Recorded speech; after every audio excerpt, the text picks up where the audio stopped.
दिल्ली को जब हम देखते हैं तो दिल्ली तो बहुत कम उम्र में ही बूढ़ी होती हुई दिख रही है। और झूठ सोशल मीडिया पर अगर किसी में प्रतियोगिता होती है आपस में तो मोदी और केजरीवाल में होती है।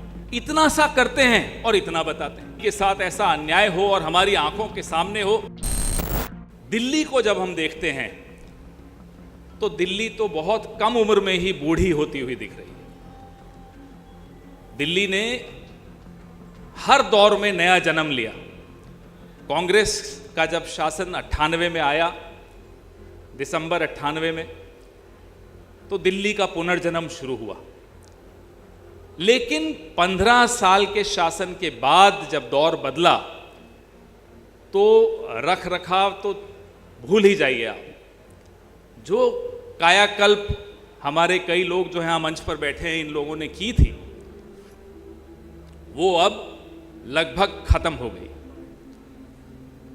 नया कोई मेट्रो आपको नहीं दिखेगी कि नई लाइन जो हम अप्रूव करके गए वही चल रही है। नए फ्लाईओवर नहीं दिखेंगे आपको।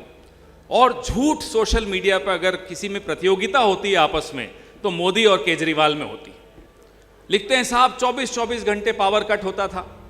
मुझे अच्छी तरह याद है कि दिल्ली में जब कांग्रेस की सरकार थी तो लोगों ने इन्वर्टर बेचने वाले, एक एसोसिएशन थी जनरेटर और इन्वर्टर बेचने वाले, वो शीला जी से मिलने आए, बड़े परेशान, बड़े मायूस कि साहब हमारे इन्वर्टर और जनरेटर अब बिकने बंद हो गए, तो इस पे जरा जीएसटी कम हो, इस पे टैक्स, तब वैट होता था, इस पे वैट कम कर दीजिए तो शायद हमारे इन्वर्टर बिकेंगे। ये हालत हो गई थी दिल्ली की, इतनी सुधार दिया था बिजली को। अब ये आकर झूठ लिखते हैं कि 24-24 घंटे के पावर कट होते थे, अब नहीं होते। लोग भूल गए थे कांग्रेस शासन के वक्त पावर कट क्या होता है। हमारे में एक कमजोरी भी है, माफ कीजिएगा। सुभाष चोपड़ा जी बैठे हैं, सिंगल साहब बैठे हैं, हारून भाई बैठे हैं। हारून भाई तो पावर मिनिस्टर भी रहे हुए हैं। हमारे कमजोरी ये है कि हम इतना कुछ कर देते हैं, बताते इतना सा है। और ये लोग जो बैठे हैं, वो केंद्र में बैठे हो या दिल्ली के सचिवालय में बैठे हो या शीश महल में रहते हो, इतना सा करते हैं और इतना बताते हैं। ये कमजोरी हमें खत्म करनी होगी, क्योंकि मैं कम्युनिकेशन डिपार्टमेंट का हूं, इसलिए मुझे लगता है कि इस कमजोरी को मैं हर स्तर पर देखता हूं कांग्रेस में। हम अपनी ढींग नहीं हाँकते हैं, अपनी तारीफ नहीं करते हैं, अपना किया हुआ बताते नहीं हैं।